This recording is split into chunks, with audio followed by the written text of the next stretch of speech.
How does one open the best game store in the country? Like, how does that happen? I just wanted to create something super special. I come from a lot of traumas, and video games was my escape from those traumas. So video games have they're very special to me. And the weird thing is I don't get to play them these days, but I get to help build other people collections, and they get to play them, and they get to escape their everyday traumas or things, because we're all going through something. I don't care who you are. So I wanted to build something that I get to build there's no politics at my store. I get to build the culture. So when you walk into my store, it doesn't feel like retail. It's an experience, like people say. That's what we want, man. There's a lot of places their customer service don't really exist anymore. Everyone I hire are people who are super passionate about doing this stuff. How old is store one? 3-4 years old? 3.5. 3.5 years Almost, old? yeah. Okay, so let's go back 4 years. Yeah. Was this something that you always wanted to do? Because people my whole life, my mom especially, have always been like, you should open a store with all this stuff. And I'm like, yeah, but you're assuming I want to sell my stuff. I can't let my stuff go. That's the hard part. It is difficult. The hoarding is real. How it started is honestly from expos 10 years ago, and my goal was just to collect every NES game. And at the time, like Lil Samson was like $500. I'm like, all right, I'm never buying that. I would never spend $500 on a video game.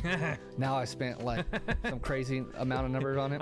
So after like 3 to 4 years of collecting, I noticed my games had a good value to them. I was working at a restaurant, working 50, 60 hours a week with very little appreciation.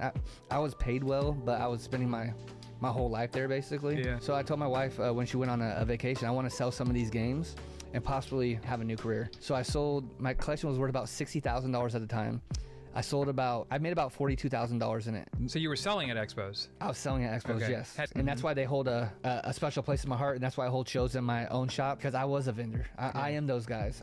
My communication, my networking, my grinding, my hustle, on top of that, with that kind of stuff, kind of created what we have today. I want a vision like no other. I went up and down the West Coast, and I was going to game stores, and I was trying to find like what I wanted to do. I didn't want to be like nobody else, but I wanted to see like what the successful stores were doing. And what I came down to is something I already have in me, and it's the passion.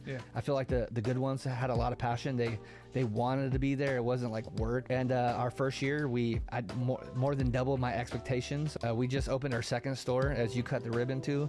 You seen the turnout, man. It was wild. That was passion. That was love. That was community. You guys showed up at that. It was a huge risk, man. So many like professional and like big people that I respect were like, Ryan, you might be committing business suicide. Like, what are you doing? Like, this ain't the time to be doing this. COVID's just ending. Like, they thought I was crazy. And you kind of hear some of that, and it starts to trickle in. And I'm like, all right, I'll just work harder. Like, if you think it's crazy. Like, I don't think it's crazy. I think I can make this happen, and it's been nothing but a success. We keep doubling year after year almost, basically. And it's like you said, it's not your normal retro store.